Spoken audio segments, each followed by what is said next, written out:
Muy buen día a todos y todas, hermanos. Es un gusto saludarles, coincidir en este espacio. Mi nombre es Jacqueline Rojas. Soy parte del grupo promotor de NIMBE. Pues hoy tenemos el honor, ¿verdad? Tengo a cargo de presentar al doctor Demetrio Coctí. Pues sabemos que su gran trayectoria, ¿verdad? Es corta a lo que realmente voy a dar a conocer. Realmente tiene una gran trayectoria el día de hoy. Él ha contribuido realmente, sabemos, ¿verdad?, espacios de la descolonización del pensamiento, también al reconocimiento de los pueblos indígenas. Muy bien, el doctor Demetrio Coctí Cuchil es de ciudadanía guatemalteca y es maya cachiquel de nacionalidad. Tiene el doctorado en comunicación social por la Universidad de Lovaina, Bélgica, en 1980 y la maestría en desarrollo por la Universidad del Valle en el 2002. Fue funcionario público como viceministro de Educación en los años 2000 al 2004 y director general en el Ministerio de Cultura y Deportes en los años del 2014 al 2017. Asimismo, fue profesor universitario en la USAC, la Universidad Rafael Andívar, la Universidad del Valle de Guatemala, así como consultor temporal en organizaciones nacionales e internacionales. Ha sido promotor o miembro de varias instituciones indígenas, ALMG, CEDIM, Cachiquelamac, CENEP, entre otros. Tiene varias publicaciones sobre la situación de los derechos de los pueblos indígenas y sobre el perfil posible de una Guatemala multiétnica o plurinacional. Actualmente jubilado y hace trabajo voluntario. Muy bien, realmente tenemos a un gran pensador del análisis, ¿verdad?, de la realidad, como también de los pueblos originarios, los derechos, a fomentarnos el día de hoy ese tejido social de un pensamiento crítico hacia la coyuntura y la realidad que nos invita, ¿verdad?, hermanos, a realizar esos cambios estructurales que necesitamos, ¿verdad? Ese sueño de lograr un Estado plurinacional. Muy bien, doctor, sea bienvenido a este espacio fraterno, ¿verdad? Gracias por darnos de su tiempo, su sabiduría, bajo el Nahual que nos encontramos el día de hoy. Es el espacio, muchas gracias. Cambio.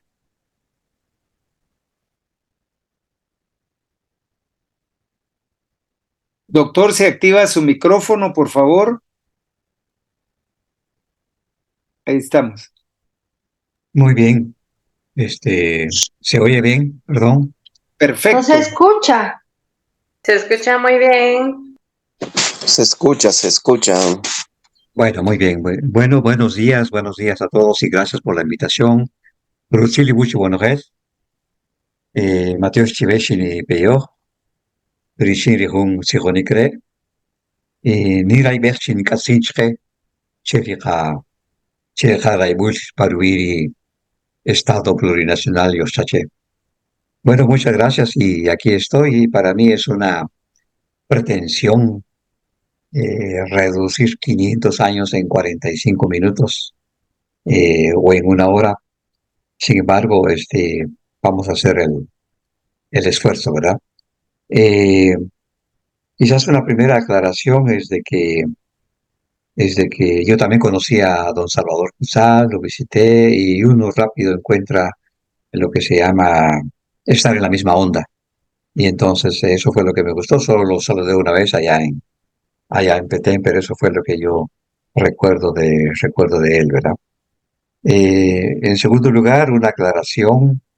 eh, Estamos festejando, estamos conmemorando los 500 años de la invasión eh, europea, hispana, a, a los indígenas, pueblos indígenas de Guatemala. Eh, no uso la palabra invasión española porque en esa época no existía España, solo existía el reino de Castilla, ¿verdad? Y el reino de Aragón, etcétera. Entonces, invasión castellana, ¿verdad? No había España en esa época. Y además, ahí recuerden que allá también están los vascos, están los catalanes, que también se ponen furiosos cuando dentro de eso, dentro de la expresión español, los incluimos a ellos, ¿verdad? En segundo lugar, hay que ver también que los 500 años eh, forma parte de un sistema de calendarización. si hubiera sido el sistema vigesimal maya, deberíamos celebrar o conmemorar los eventos cada 400 años, cada 200 años, cada 80 años, cada 1200 años. Pero como es sistema decimal arábico que Occidente tomó, y entonces y ese sistema, digamos que de numeración dominante, entonces estamos tomando en cuenta 500 años, 1000 años, 100 años. Acaba de pasar el bicentenario de Centroamérica, digamos, de la creación de Guatemala, el bicentenario, y ahora estamos con los 500 años de la invasión castellana. Bueno, pero ese es sistema decimal, ¿verdad? Hacerle caso al sistema decimal. Si hubiéramos sido los mayas, deberíamos haberlo conmemorado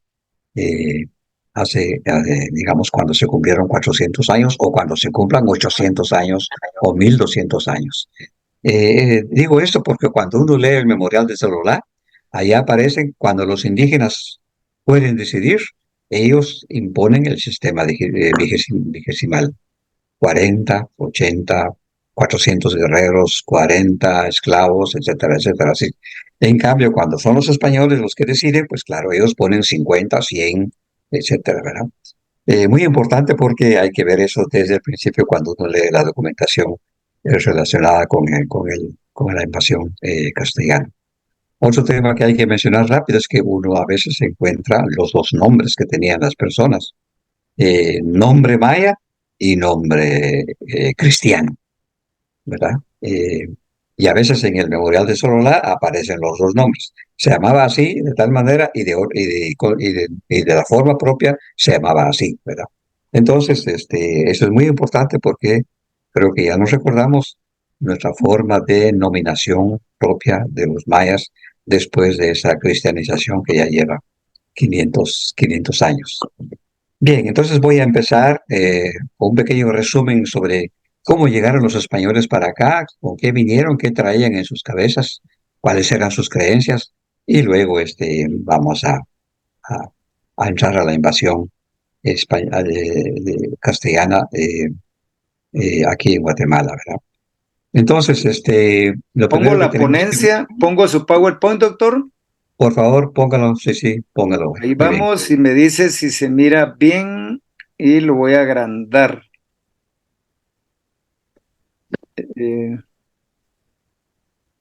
Bueno, muy bien, lo estoy viendo, súbelo, sí, Ahí estamos estamos. subiendo al principio. Así es. Bueno, con el permiso de ustedes voy a empezar. Entonces, agradezco cuando se me invitó a dar este tema porque me obligaron a leer mucho. Y entonces aprendí mucho sobre la historia. Y claro, también es de agradecer a todos los historiadores que han hecho el esfuerzo de no repetir la historia oficial, de no repetir, digamos, la historia colonial que los mismos colonizadores escribieron, puesto que cuando la historia es escrita por el que domina, por el que gana la guerra, pues claro, va a omitir mucha información. En cambio, han habido historiadores que han hecho la lucha, el esfuerzo de ser objetivos, incluso de darle la voz a los indígenas para tener la versión de los indígenas sobre cómo fue esa invasión. No uso mucho la palabra conquista, ¿verdad? Porque pienso que la resistencia continúa. Utilizo más la palabra invasión, ¿verdad? Tampoco utilizo mucho la palabra indio. En casi todos esos libros se utiliza la palabra indio, pero yo utilizo la palabra indígena porque es la forma actual como nos designamos a nivel universal, al menos desde el lenguaje de Naciones Unidas. Bueno, pasemos. Pasemos a la siguiente diapositiva. Bueno, se dio el 12 de octubre de 1492 la invasión, y primero allá en el Caribe, ¿verdad? Y entonces los españoles cometieron averías, exterminaron a los indígenas, etcétera, etcétera, los convirtieron en esclavos, algunos españoles los llevaron a España, y al final se estaban acabando. Un sacerdote católico excepcional se quejó y pegó el grito al cielo. ¿Con qué derecho los españoles exterminaron a los indígenas, verdad?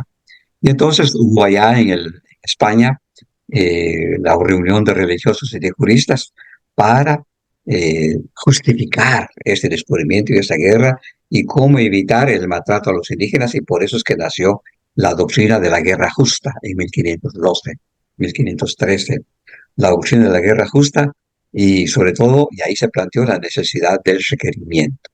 Se trataba de invadir, pero de una manera moralmente permisible, ¿verdad? Lo que decía la doctrina de la guerra justa era que la intención tenía que ser buena y el uso de las armas tenía que ser el último recurso. Y la intención era cristianizarlos, ¿verdad? Era una intención buena. Y la guerra, pues, no se cumplió con esa guerra, con esos conceptos o criterios para una guerra justa.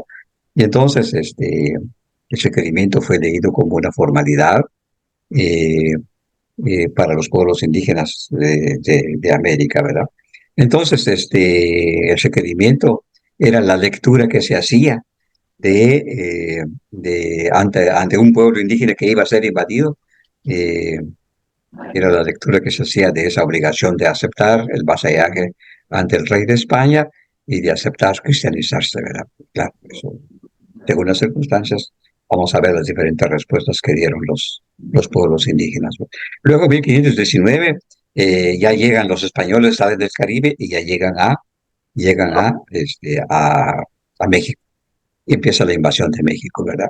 La invasión de México se hace con un pequeño grupo de españoles, pero también llevaban esclavos indígenas del Caribe, y también llevaban algún centenar de esclavos africanos, también llevaban ahí para la invasión de México, ¿verdad? El objetivo de la guerra, por lo menos aquí en Mesoamérica, son dos, ¿verdad? Dos que no se dicen mucho, pero que eran muy importantes. Uno, la búsqueda de oro. Y dos, la búsqueda de un paso hacia las islas de las especies, porque en esa época lo que buscaban era el comercio de las especies, que era muy, muy, muy cotizado, muy codiciado, sobre todo a la isla de las especies, que es una isla que queda allá cerca de Indonesia, ¿verdad? Y entonces, un tercer objetivo de la guerra era el ser famoso, ¿verdad? Tener reconocimiento, y obtener reconocimiento de parte de las autoridades de España. Eso es el objetivo real, y no se dice mucho. El objetivo público, en cambio, y que sí se dice mucho, es que había que ganar territorios nuevos para el rey de España y el rey de Castilla, y luego había que cristianizar y salvar las almas de los indígenas. Eso es, digamos, que el objetivo público, y que se dice mucho, ¿verdad? Los otros dos objetivos casi permanecen, pero ese es el objetivo real por la cual vinieron, y vamos a ver que esto es lo que procede, ¿verdad? ¿Qué traían en la cabeza los españoles? ¿Cómo pensaban? Pues traían dos ideas graves, ¿verdad? El problema de la limpieza de sangre. Eh, ya ellos habían expulsado a los árabes de España, puesto que los árabes colonizaron a España. Entonces hicieron una guerra de reconquista y expulsaron a los españoles de España, y entonces estaban muy preocupados porque había cierta mezcla de sangre con los españoles. Había que demostrar que uno era limpio de sangre para obtener algún puesto de cierto prestigio, de cierta importancia en el gobierno, por lo menos, ¿verdad? Ser oficial del ejército, ser catedrático en la universidad, ser religioso, etcétera. Y luego venían también con la intolerancia religiosa. Allá habían obligado a los judíos, expulsado a los judíos, y habían obligado a convertirse al cristianismo. Tenían que ser católicos. De lo contrario, afuera, ¿verdad? Y entonces muchos judíos, con tal de quedarse en España, se convirtieron o simularon convertirse al cristianismo, ¿verdad? Entonces eso es muy importante, porque con esas creencias vinieron los españoles. Y luego el tercer punto que hay que señalar es que tenían una superioridad militar, ¿verdad? Tecnología militar, y luego todas las tácticas de guerra necesarias, ¿verdad? Recuerden que en Europa ellos ya habían participado no solo en la guerra interna contra los árabes, expulsándolos, también habían participado en otras guerras ahí en Europa, en Italia, en el norte de África, etcétera. Venían fogueados en cuanto a la guerra. Eh, estrategias de guerra, muy importantes también. En Europa estaban, digamos que muy avanzados en el uso de ciertas maneras de hacer la guerra, ¿verdad? Muy crueles, y por eso es que se define a Pedro Alvarado como cruel y rapaz, ¿verdad? Cruel porque utilizaban, por ejemplo, el aperreo, ¿verdad? Aperrear gente, ¿verdad? Que es echarles encima a los perros para que se lo coman, para que lo muerdan y se lo coman, ¿verdad? Otro castigo o digamos que utilizaron fue el, la quemada de la gente. Claro, ellos quemaban allá por la Inquisición que estaba vigente en España, y habían quemado a mucha gente por sus creencias o por su brujería, ¿verdad? Entonces, aquí también estuvieron haciendo eso, ¿verdad? La mutilación, el empalamiento, digamos que eran prácticas que formaban parte de su cultura militar, de su cultura política, y la trajeron y la aplicaron aquí contra los pueblos indígenas. En 1520 se dio la epidemia de viruela en Mesoamérica, que se lo trajeron los españoles. Eso no fue, digamos que, parte de la guerra, pero fue un efecto indirecto de su llegada, de su invasión, ¿verdad? Una viruela que tuvo efectos en todos los pueblos indígenas, hasta Nicaragua, hasta Panamá, puesto que se contagió y los indígenas no teníamos anticuerpos contra ese virus, ¿verdad? Fue una epidemia que diezmó demográficamente a la población indígena, tanto de México como de Guatemala, ¿verdad? Y en 1521, después de haber sometido a los tlaxcaltecas, los tlaxcaltecas supuestamente se alían con los españoles, y entonces destruyen a los mexicas, que eran los que, como el grupo étnico, digamos, que habían construido y gobernaban en Tenochtitlán, ¿verdad? 1521. Eh, Se dice que todavía no. Se dice que los tlaxcaltecas fueron traidores. No, los tlaxcaltecas se aliaron con los españoles a la fuerza. Fue una alianza forzada, porque utilizaron esos métodos que con otros pueblos y con los tlaxcaltecas, esos dos tipos de castigo que yo les mencionaba, ¿verdad? Habían mutilado a algunos mensajeros, y habían visto los zacatecas cómo habían quemado a algunos reyes de otros pueblos, los cholutecas, por ejemplo, que no entregaban todo el oro que les pedía Hernán Cortés. Y recuerden que Pedro de Alvarado era asistente de Hernán Cortés, lugarteniente de Hernán Cortés, ¿verdad? Ahí se fogueó también Pedro de Alvarado antes de llegar a Guatemala.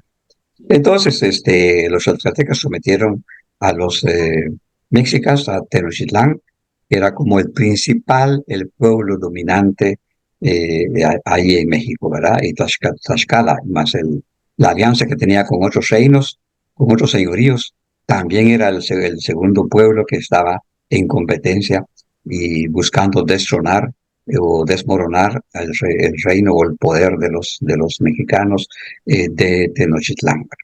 Bueno, entonces ya vencido México, entonces todas esas noticias ya llegaron aquí a América, bueno, aquí a Guatemala. Bueno, seguimos, pasemos a la siguiente diapositiva. Bueno, no tenemos un mapa de cómo estaba la distribución territorial de las naciones indígenas de esa época, pero nosotros sabemos a señalar que esto pudo haber sido, ¿verdad? Recuerden que en tiempos de la colonia, en tiempos de la invasión española, castellana, hubo deportaciones de población, hubo destierros. Cuando un encomendero se desplazaba, se llevaba a todos sus indígenas y a la población que le había sido encomendada, y se los llevaba a otro lugar, ¿verdad? Pero este es más o menos el territorio de cada una de las naciones indígenas que habitaban Guatemala. Desde luego no existían esas fronteras, ¿verdad? Guatemala no existía, México tampoco existía. Lo que había todos eran reinos, eran señoríos. Pues digo esas palabras no porque así se llamen en maya, ¿verdad? Sino que nos permite entendernos, y porque así es el vocabulario que utilizan los que han estudiado esos temas. Ya con nosotros, desde el punto de vista maya, ya son otros conceptos como AMAC, como Calpules, como Chinamital, etcétera, etcétera. Bueno, continuamos con la siguiente diapositiva. Entonces llega en 1523, todavía no sale Pedro de Alvarado de México para acá, pero ya hay encuentro con los indígenas de Guatemala allá en México, ¿verdad? Primero, al saber que Tenochtitlán había caído, gran parte de los pueblos indígenas de aquí, de Soconusco, de Chiapas, etcétera, ya se fueron a presentar su vasallaje ante Hernán Cortés. Y entonces ellos se quejaron de que habían indígenas del sur, es decir, indígenas de Guatemala, que llegaban a molestarlos y a hostigarlos. E incluso los quichés ya tenían dominado la parte sur de Soconusco.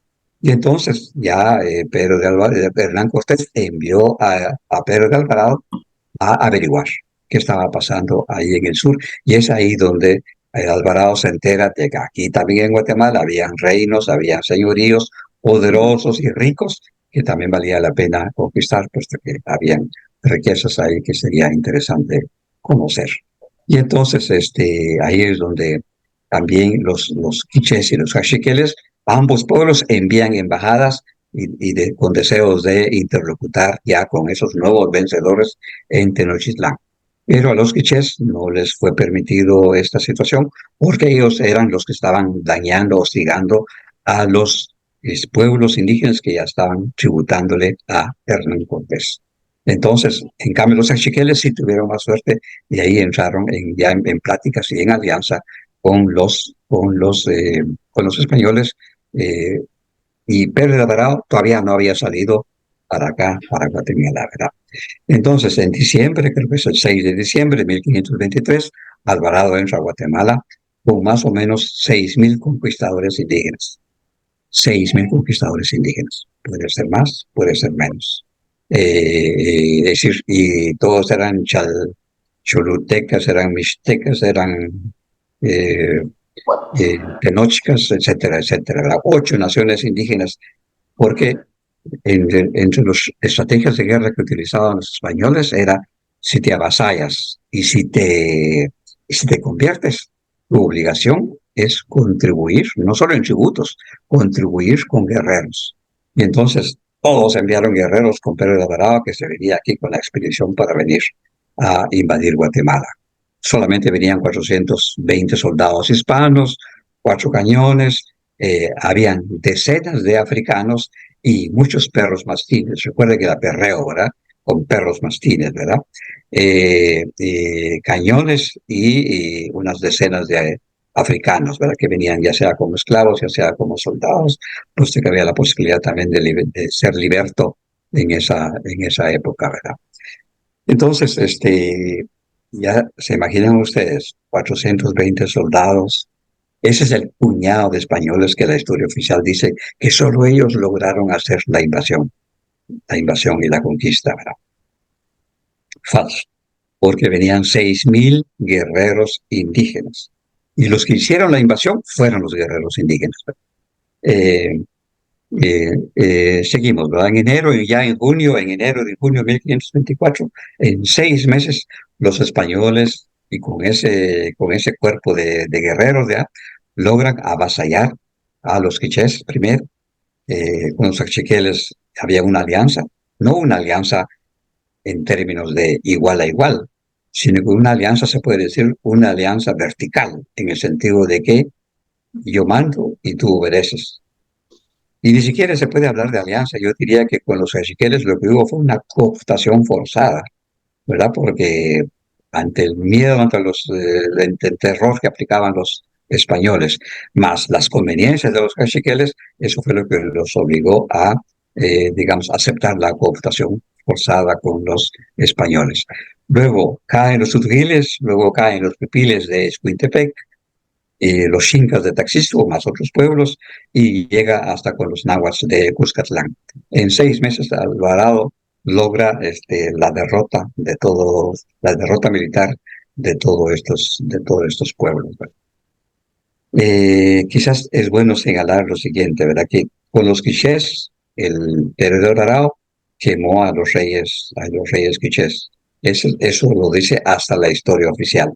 Sin embargo, en el juicio por residencia que se le hizo a Pedro de Alvarado en 1529, sale a luz una acusación contra él, que no los quemó porque lo querían traicionar ahí en la ciudad de Bumarcaj. Los quemó porque les pidió oro y no le dieron todo el oro que él quería. Y entonces, por esa razón, los quemó, ¿verdad? Entonces, el juicio de residencia es digamos, una parte de la legislación de las instituciones de los españoles de aquella época, que decía que todo funcionario público que tiene un cargo como el rey de España tiene que rendir cuentas. Y cuando hay motivos suficientes para juzgarlo, pues se le arma un juicio y se le juzga por sus abusos, por sus crímenes, etcétera, etcétera. Entonces, en 1529 en México se sometió a Alvarado a uno de esos juicios de residencia y ese es el cargo que hubo contra él. Pero Alvarado logró deshacerse, tal como se hace ahora, deshacerse o destruir esas acusaciones contra él a través del soborno, ¿verdad? Soborno a los jueces que lo estaban juzgando, ¿verdad? Eso es un punto que hay que señalar, ¿verdad? Otro punto que hay que señalar, digamos, desde el punto de vista de su crueldad, es que cuando llegó con los caciqueles, Cajimos tenía una esposa muy bella, muy hermosa. Y entonces lo que hizo Pedro Alvarado fue secuestrar a la mujer de Cajimos. Y entonces los caciqueles se movieron, ¿verdad? Y se movieron, recolectaron oro, recolectaron todo lo que pudieron, y hasta le dieron esclavos y esclavas para que pudiera, a cambio de que liberara a la esposa de Cajimos, de nombre Suchil, ¿verdad? Pérez de Alvarado agarró todo el oro, agarró todos los esclavos y esclavas que le dieron y demás joyas, pero no liberó a esa mujer y convirtió a la mujer en la concubina de Pérez de Alvarado, ¿verdad? Y entonces esos son como los grandes actos de crueldad que comete Pérez de Alvarado contra los caciqueles y que ya van digamos que dándole motivo a los caciqueles para su sublevación. Los sotugiles se rindieron y claro, dieron contribuyeron eh, con, con regalos a Pedro de Alvarado, eh, etcétera, etcétera. Los Xincas de Taxisco, Cuscatlán presentó también una gran resistencia allá en El Salvador. Sin embargo, también salió en el juicio de residencia, lo recibieron bien y Alvarado al final terminó quemando la ciudad, pero además capturando y errando a los nahuas de Cuscatlán. Señalar también que con los quichés fueron errados. Digamos que después de quemar a los reyes, empezó la destrucción de todo, digamos que la población del quiché y todo el ejército quiché que estaba en Gumarcaj, y mandaron a traer caciqueles para que los ayudaran a exterminarlos. Y entonces, otra de las razones que dan los historiadores por qué Pedro de Alvarado se empecinó contra los quichés hasta, digamos, reducirlos al polvo, porque en ese momento dio a luz su esposa Luisa de Xicotencatl, que él se había casado allá en México, que era hija de uno de los señores de Tlaxcaltecas, y trajo a su señora y dio a luz a su hija Leonor. Entonces había que garantizar que ese parto y que ese nacimiento y que la recuperación de la señora se diera en las mejores condiciones. Y por lo tanto, tantos kilómetros alrededor, que ninguna hoja se moviera si no fuera con el visto bueno de Pedro de Alvarado. Entonces, esa fue una de las razones por qué hubo tanta crueldad de los quichés de Pedro de Alvarado contra los quichés. El tema de los pipiles en Escuintepec. Ustedes saben que la mujer fue parte del botín de guerra, ¿verdad? Y entonces, ante la necesidad de mujeres, Pedro de Alvarado decidió expresamente atacar a los pipiles de noche, sin leer el requerimiento y capturar mujeres, especialmente, ¿verdad? Bueno, entonces, y por eso es que... Pido la palabra, pido la palabra, pido la palabra. Entonces, Esto es lo que tenía que decir en relación a estos pueblos, ¿verdad? Y a finales de 1524, señalo yo aquí lo importante de que ya empezaron a nacer los primeros ladinos y los primeros mestizos aquí en Guatemala, ¿verdad? La mujer era el botín de guerra y los tlaxcaltecas eran, digamos que no tenían derecho al botín de guerra, pero sí capturaron a las mujeres para entregárselo a los españoles, ¿verdad? Y luego, luego, claro que ellos también, Planta. tengo, Buen día, planta. Buenos días, mi señor Linda. Haga favor de comunicarme hasta atención al cliente donde ingresan los familiares, ¿dónde? Perdón, doctor, bueno, voy a intentar detener esa habilitar una antecedente. Adelante. bueno, voy a seguir, ¿va? 1520, cuidado, todavía no he terminado esa diapositiva. Ah, sí, 1525, ya este, se da la invasión de los mames, la invasión de los pocomames de Misco y de los chajomáquenes caxiqueles del lado oriental caxiquel de Chuanimaba. Entonces, uno se puede preguntar si en 1524 se da la gran sublevación de los caxiqueles, que es una sublevación a muerte, ¿verdad? Ahí abajo dice agosto de 1524 hasta marzo de 1530 se da la gran sublevación de los caxiqueles, porque es que ellos seguían invadiendo otros pueblos, porque ellos tenían tantos guerreros eh, que tenían suficiente disponibilidad combatiendo a los caciques, pero también invadiendo a otros pueblos que todavía no habían, todavía estaban, digamos que no estaban avasallados. En 1525 se da una rebelión de los utugiles y Pedro Alvarado lo reprime, ¿verdad? Con mucha crueldad. Bueno, avanzamos para la siguiente diapositiva. En 1529 y 1532 se da en toda Guatemala una rebelión general. Fue una rebelión que no estaba coordinada, digamos, sino que cada quien por su lado, pero estuvo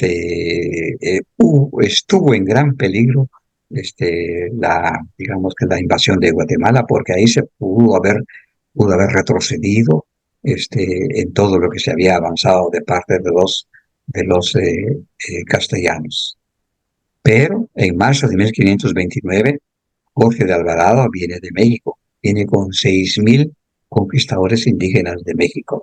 Y eso es un gran refuerzo para Pedro de Alvarado y que logra entonces controlar la situación en Guatemala, ¿verdad? ¿Por qué llamo yo conquistadores indígenas de México? Porque ellos mismos, los tlaxcaltecas, los mixtecas, los cholutecas, los tenochcas, todos ellos también se consideraban conquistadores. Y porque a ellos les convenía más ser conquistador indígena que ser avasallado indígena. Y entonces ellos primero eran conquistadores indígenas, luego aquí mismo en Guatemala se autodenominaron mexicanos, ¿verdad? Y los mayas también los llamaban como mexicanos. Al final terminaron ubicándose allá en Ciudad Vieja, en Alcolonga, cuando fue la segunda capital del país. En 1529 se da el primer juicio de residencia contra Pedro de Alvarado, entonces se enumeran varios de sus delitos, a quienes aperreó, a quienes quemó, solo porque no le daban el oro. En 1529, 2 expediciones militares contra los Xixiles y contra Uspantán. Esto es algo que no lo dice la historia oficial. Los uspantecas causan una derrota militar a los castellanos, porque había cierta alianza ahí de parte de los pueblos vecinos. Hasta en la segunda expedición castellana es que logran vencer a los uspantecos. Pero si se quiere hablar cuántas veces los españoles fueron derrotados, pocos pueblos vencieron a los españoles, pero entre ellos estuvieron los Itzá de Petén y estuvieron los uspantecas de aquí de aquí del norte del Quiché. Bueno, pasemos a la siguiente diapositiva. En 1532, gracias a la ayuda de esa nueva oleada de guerreros mexicanos, es que se logra, digamos, calmar toda la situación en Guatemala, se consolida el vasallaje de las naciones mayas del núcleo central del país. Todavía quedaban las Verapaces, ¿verdad? Todavía quedaban los Quichí, los Achí, los Boconchí, de repente más en el norte de Huehuetenango también, pero más o menos toda la parte central del altiplano de Guatemala ya estaba bajo control. Y desde entonces, para mí, se fortalece la resistencia pasiva y clandestina de los pueblos indígenas. Ya no puedo resistir militarmente, entonces empieza la resistencia pasiva y clandestina, ¿verdad? En 1537 se da la rebelión de los Mames, puesto que estaban protestando contra el tributo, contra el pago de tributos y contra el trabajo en las minas. Alvarado los reprime con mucha fuerza, ¿verdad? Con mucha crueldad. 1540 se da la conquista pacífica de los quechí, de los achís. Allá interviene ya Fray Bartolomé de las Casas. Y en ese mismo año, Alvarado ordena la ejecución de Cají y Mosh, que lo tenían preso allá en Almolonga, que fue la segunda capital de Guatemala, ¿verdad? En 1559, sublevación de los lacandones, aquí de Chiapas, me refiero a Chiapas, San Cristóbal de las Casas, y Caneque es ejecutado en 1560. Es decir, son sublevaciones después de ser avasallados, ¿verdad? Sublevaciones después de ser avasallados. Y después de ser cristianizados, ¿verdad? 1570, cuidado, se pasó muy rápido esta diapositiva. 1570, consolidación de la administración pública. Sí, ahí es cuando ya se empieza a normalizar la situación, ya se empiezan a ver cuántos tributarios tiene el rey de España, cuántos indígenas tributarios hay, qué es lo que están pagando, qué tributos están pagando. Y en 1697, la última nación maya de Guatemala es avasallada, pierde la batalla frente a los españoles. Tras varias derrotas de los castellanos, se avasallan a los Itzás. Son 173 años que duró 173 años que duró la invasión de Guatemala a las naciones mayas de Guatemala. Le costó a Pedro Alvarado 173 años. Alvarado murió en 1941, ¿verdad? Pero entonces a todo, digamos que la invasión española le costó dominar a los mayas 173 años. Bueno, pasemos a la siguiente diapositiva. Aquí hay un ejemplo de qué es lo que tributaban los pueblos indígenas. 1537, es información de 1537. El ejemplo es Santiago Atitlán, y a quién le tributaban. El encomendero de Santiago Atitlán era Pedro de Alvarado y Sancho de Barahona. Aquí está detallado los los tributos que ellos tenían que pagar cada semana, cada 15 días y cada año, ¿verdad? Cada semana una carga de cangrejos y 40 huevos. Cada 15 días, y para cada encomendero, 15 cargas de maíz, una de frijol, una de chile, una de sal y una jarra de miel, ¿verdad?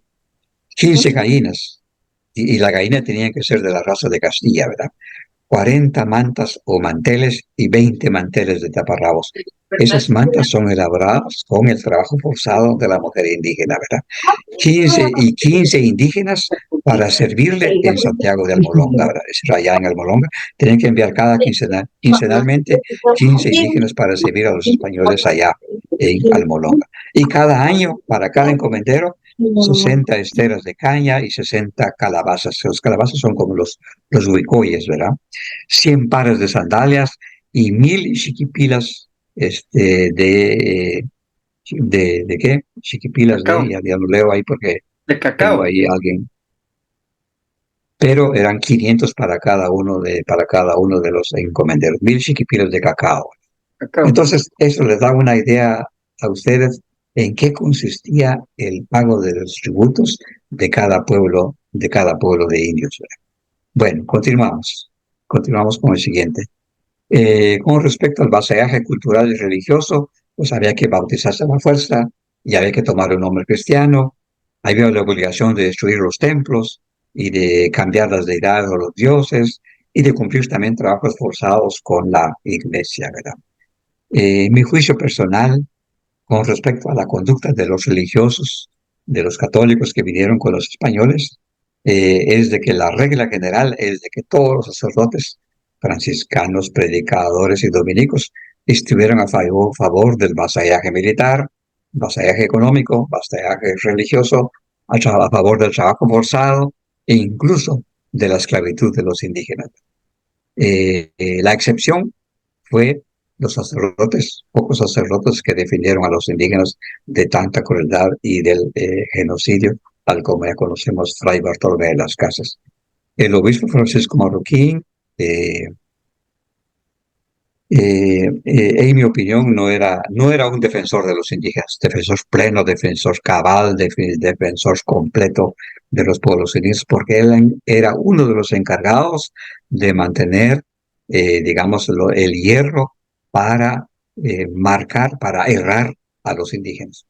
Cuando Pedro Alvarado se llevó 3.000 indígenas a Perú, porque se fue a una expedición allá, todos iban errados con el visto bueno del Francisco Marroquín. Es decir, se les marcaba en la cara una señal de que eran esclavos, ¿verdad?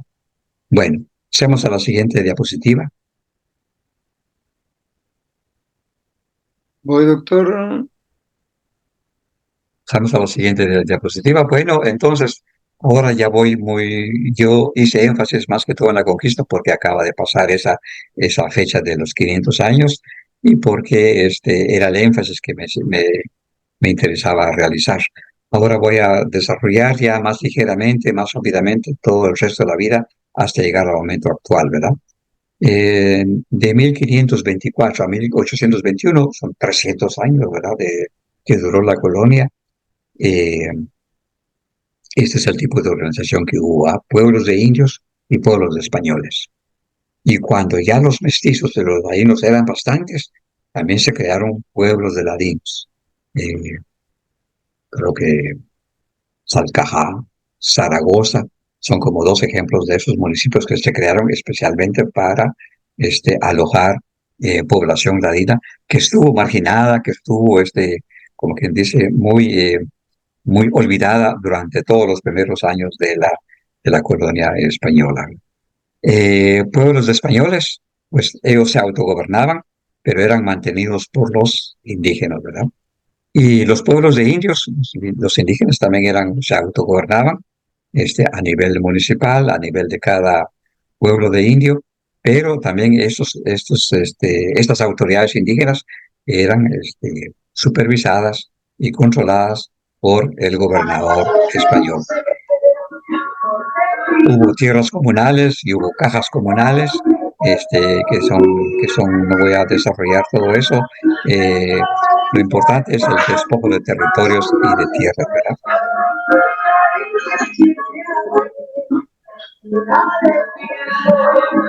Disculpe, compañera, ¿será que, compañeras, ¿será que les informa a los compañeros que apagan su micrófono? Se están quitando la atención, porfa. Bueno. Adelante, doctor. Aprovechando el despojo de territorios y de tierras que señalo, un punto que no concluí cuando ya se consolidó la invasión española, es que un punto que tenemos que tomar en cuenta los mayas es que el territorio indígena fue robado, el territorio indígena fue arrebatado, los indígenas no vendimos parte de nuestro territorio, no cedimos parte del territorio, no firmamos tratados donde le pedíamos a los españoles o a los castellanos, ustedes nos protegen y nosotros les cedemos nuestras tierras, ¿verdad? Entonces, cuando se habla de restitución de tierras, y todavía no se habla en Guatemala, de restitución de tierras, todo el país es de los pueblos indígenas. Todo ha sido robado hasta esta fecha.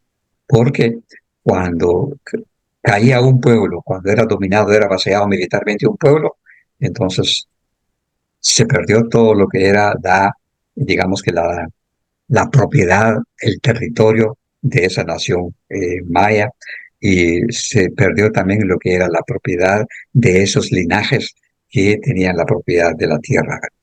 Entonces, y luego se destruyeron tierras eh, y se destruyeron indígenas a los encomenderos y a los españoles.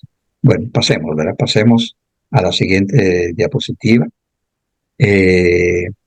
Cuando ya se da la independencia de Guatemala hacia 1831, 1821 a 1871, hay una dictadura, entonces siguen gobernando los criollos, siguen gobernando los ladinos, termina el colonialismo externo e inicia el colonialismo interno.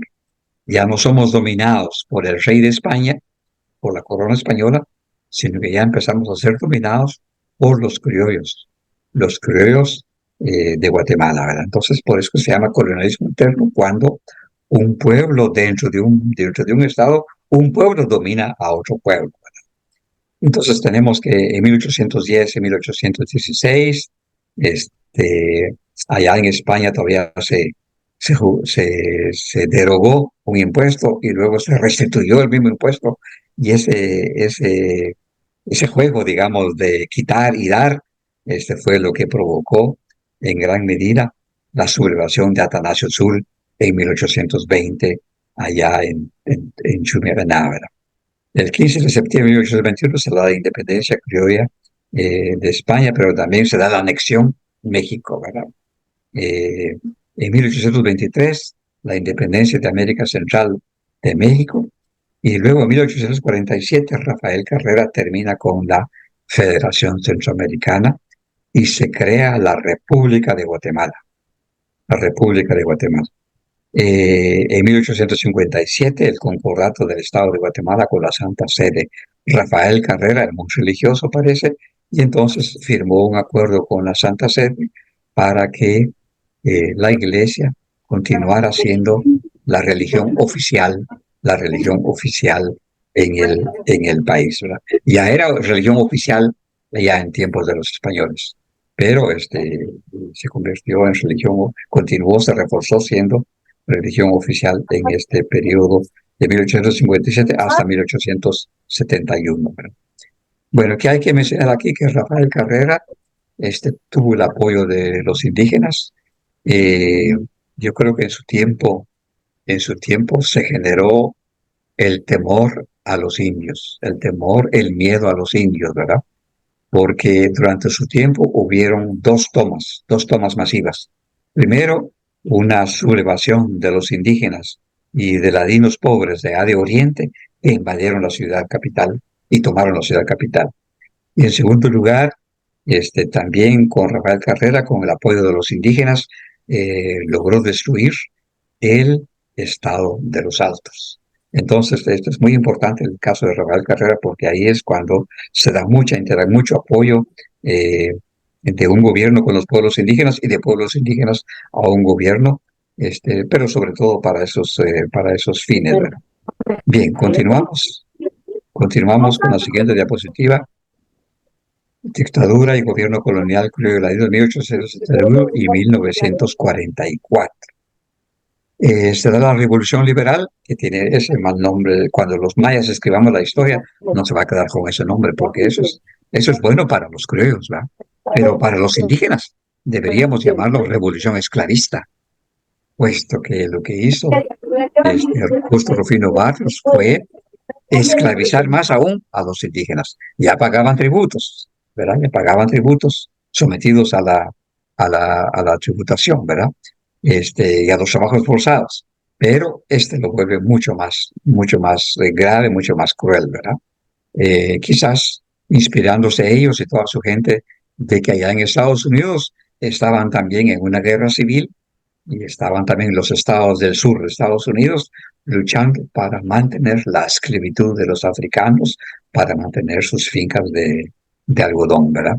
Entonces, eso es el punto aquí muy importante, ¿verdad? Ellos derogan el concordato entre el Estado y la Iglesia Católica, entonces tratan de quitarle el poder a la Iglesia Católica y tratan de construir un Estado más o menos laico.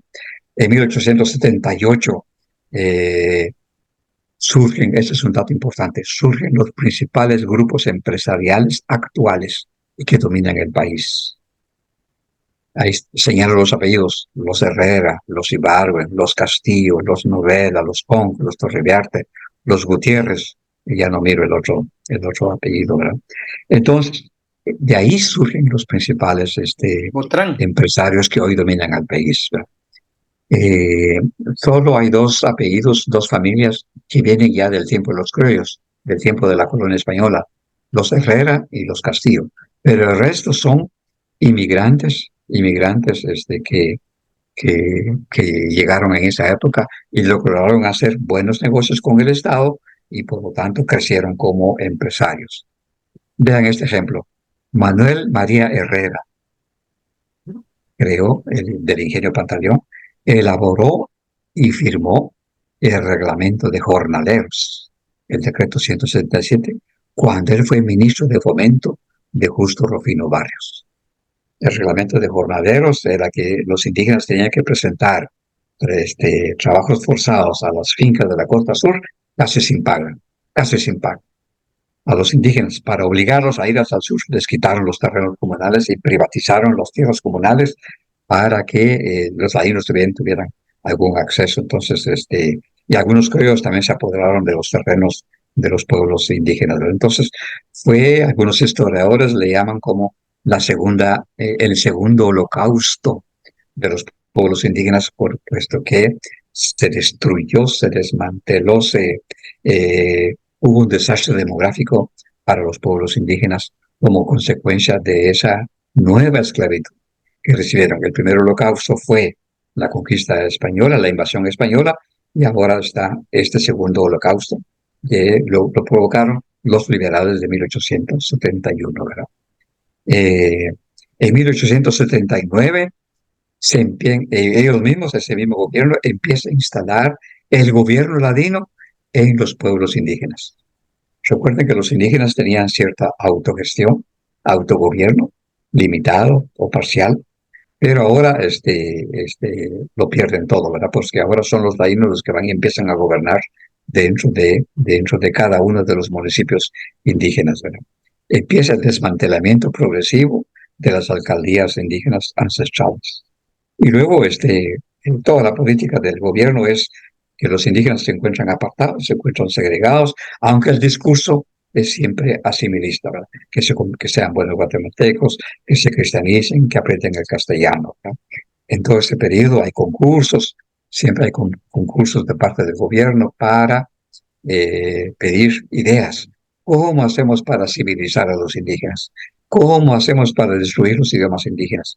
¿Cómo hacemos para destruir la vestimenta en la indumentaria indígena?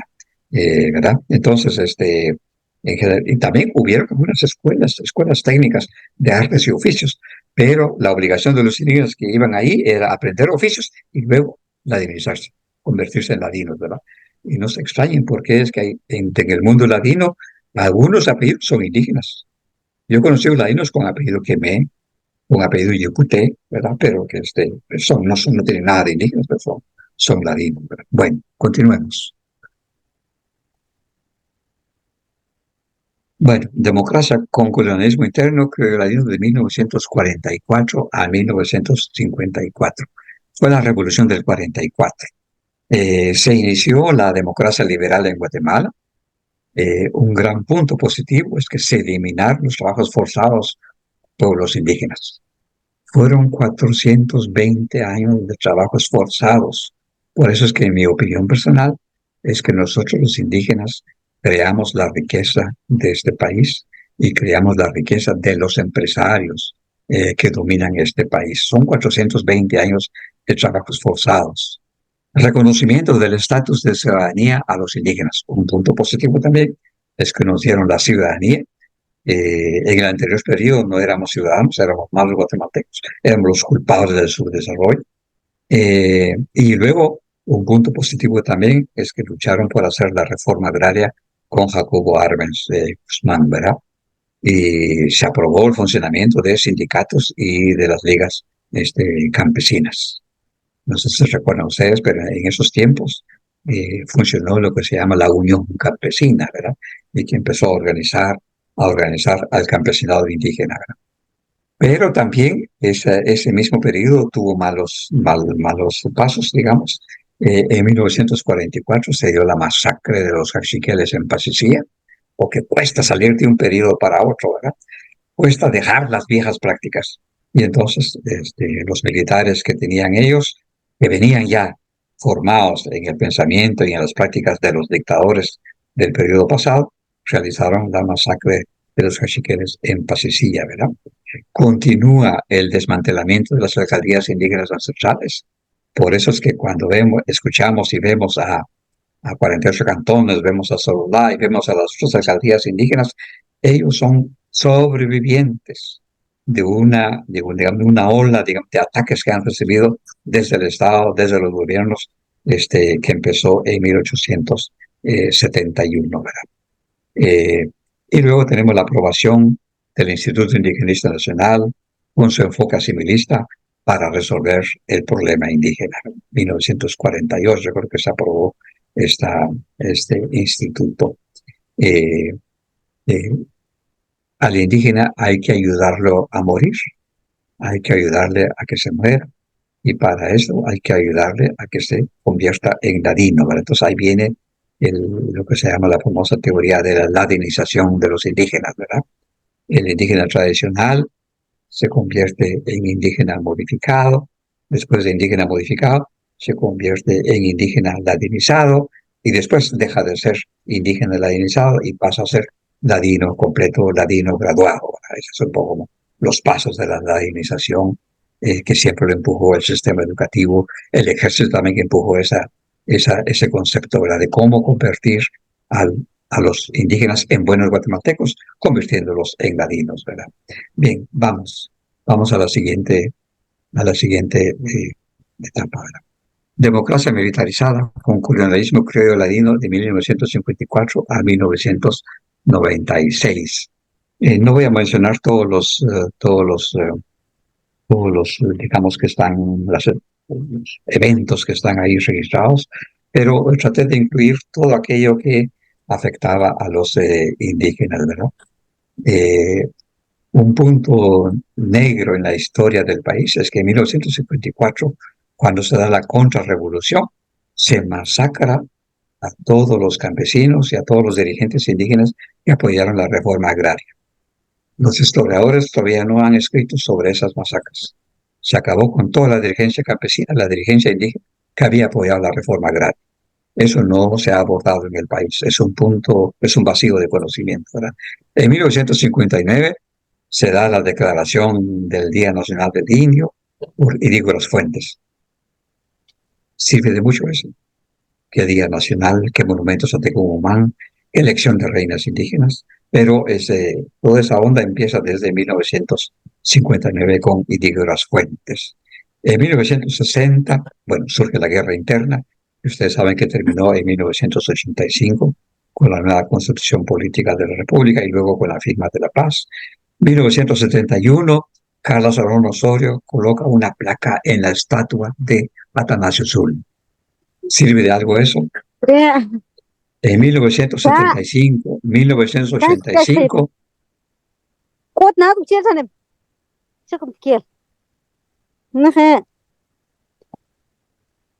en 1975-85 se da el genocidio, ¿verdad? El tercer holocausto de los pueblos indígenas, ¿verdad?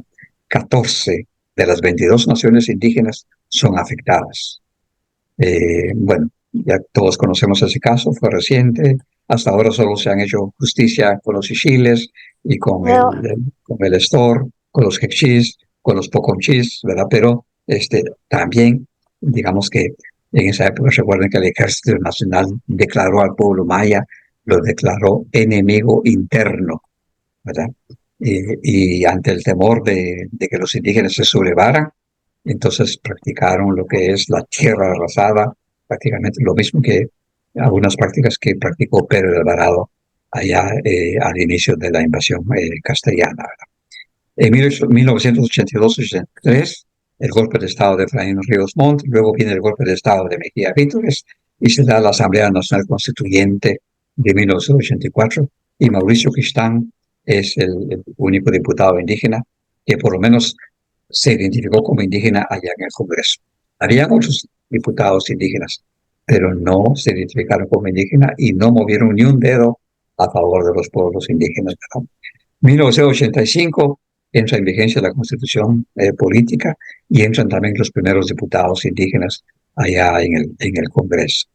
Y luego se siguen multiplicando, siguen creando las ventanillas indígenas en los organismos del Estado. Hay como 10, 12 instituciones indígenas en el Estado que ustedes las evalúan, van a ver que no sirven para mucho, no dan resultados, por muchas razones. La Academia de la Lengua Maya tiene más de 30, 35 años, y ustedes saben que los idiomas indígenas siguen desapareciendo, siguen extinguiéndose. Bueno, continuamos. En 1993, el golpe de Estado de Serrano Elías y los cambios constitucionales pro-oligarquía.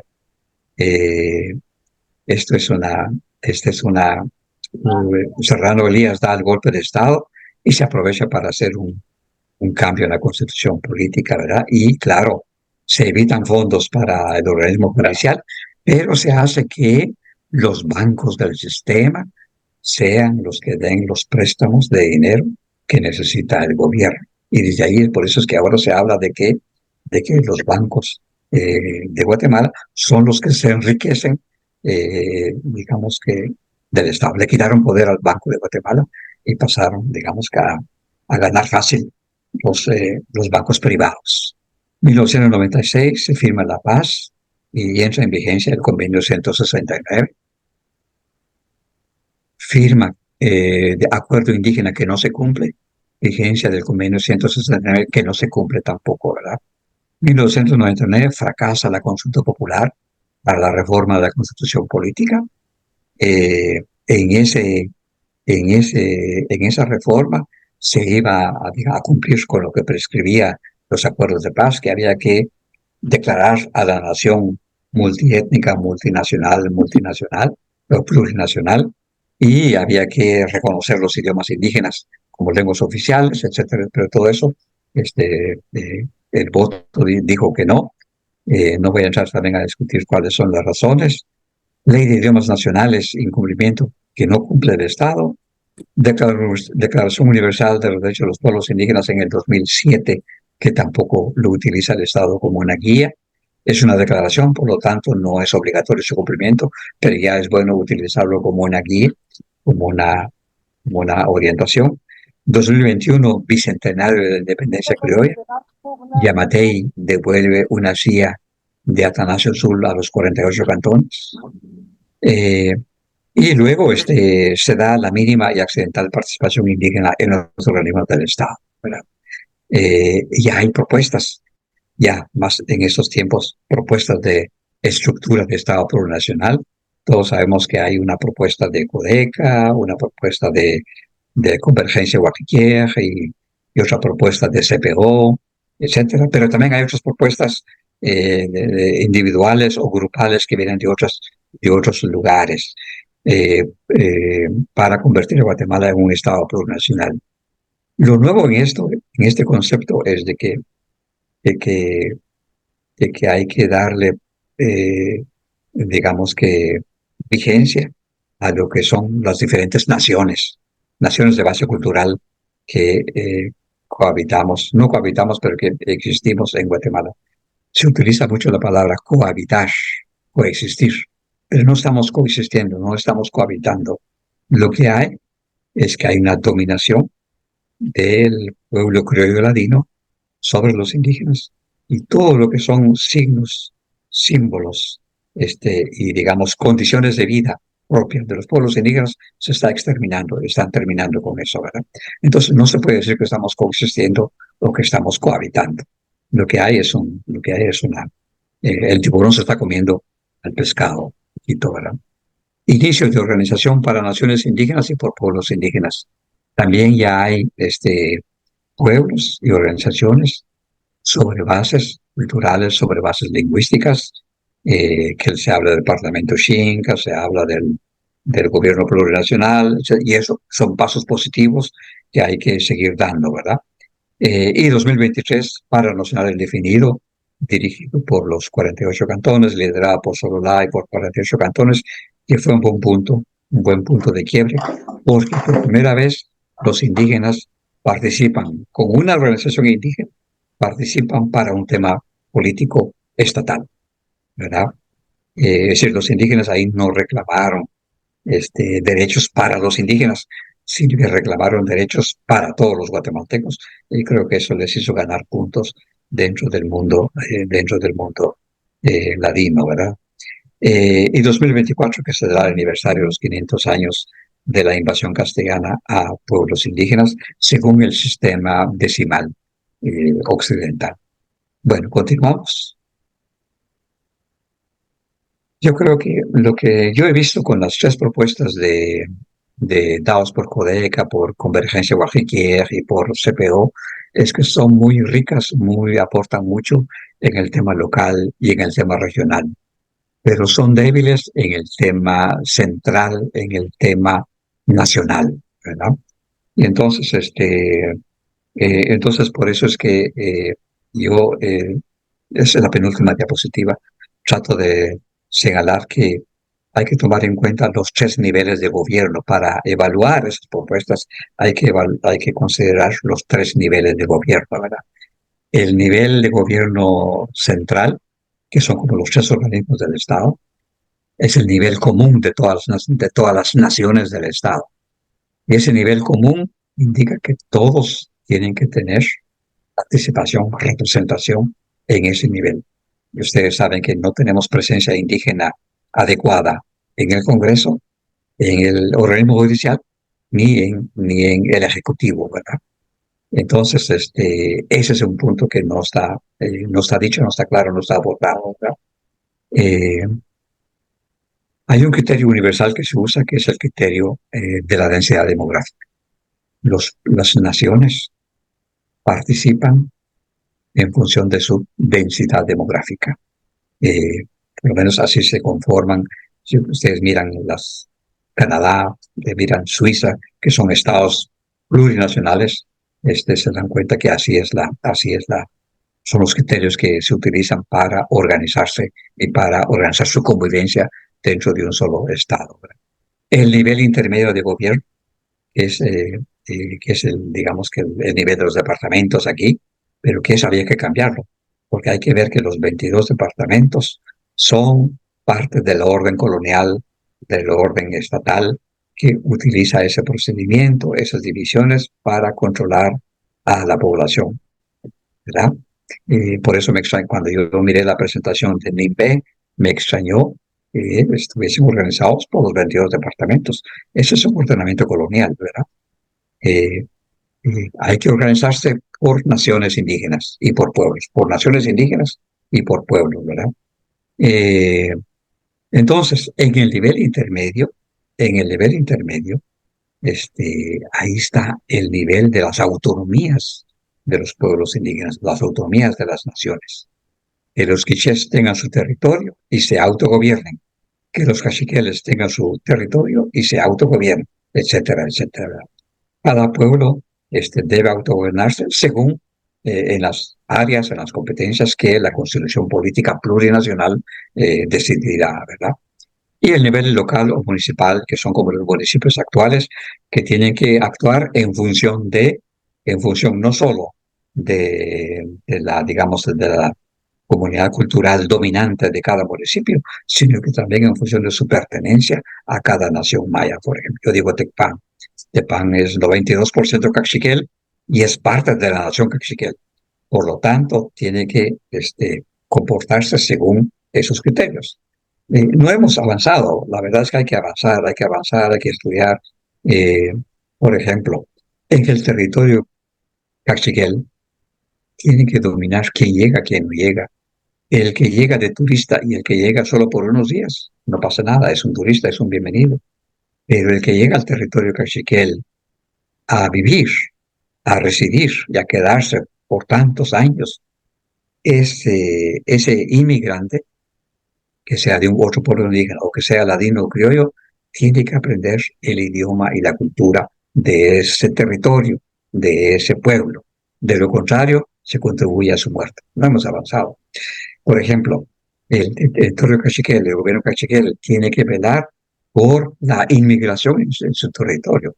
Porque si hay masivas inmigraciones dentro del territorio cachiquel, se desmantela, se desorganiza todo lo que es, digamos que las condiciones de vida, las posibilidades de sobrevivencia de ese pueblo.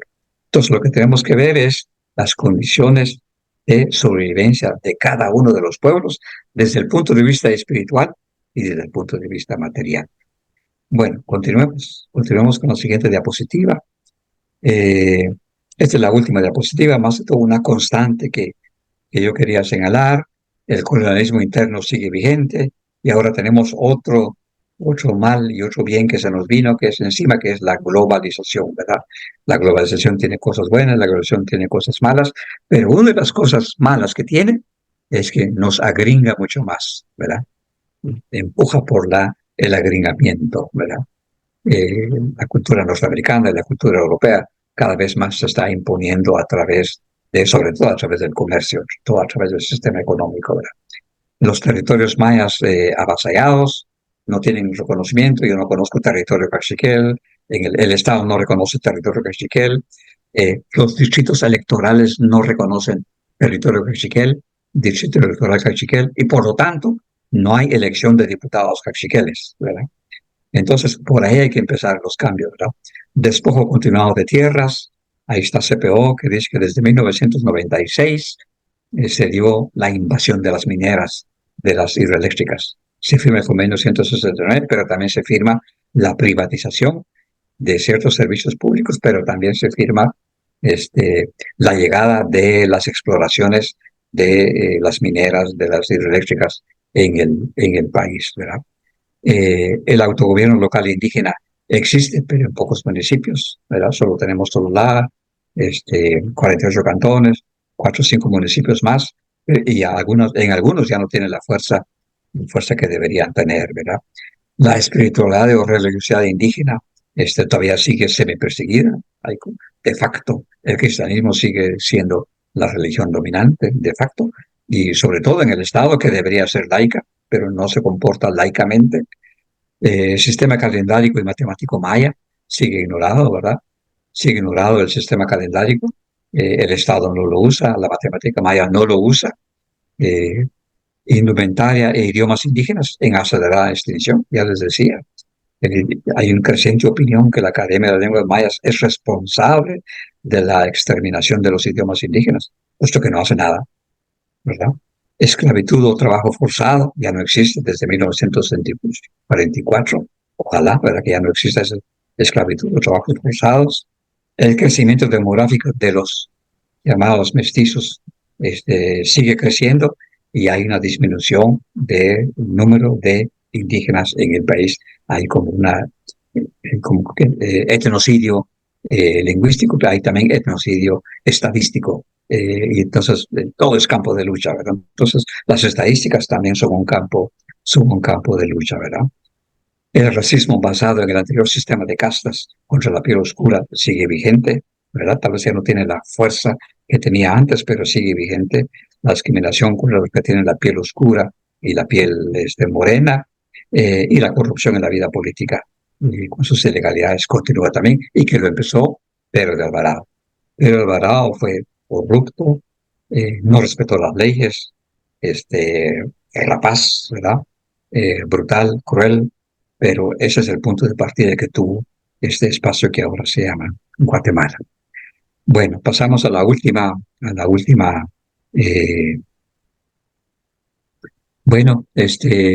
Usilibush Bonogel, Mateo Chibichinehuachaj, y Trancasin Chivero Nogel de Chibichibe.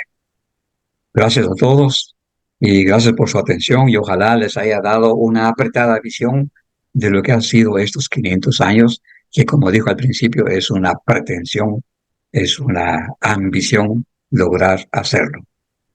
Muchas gracias.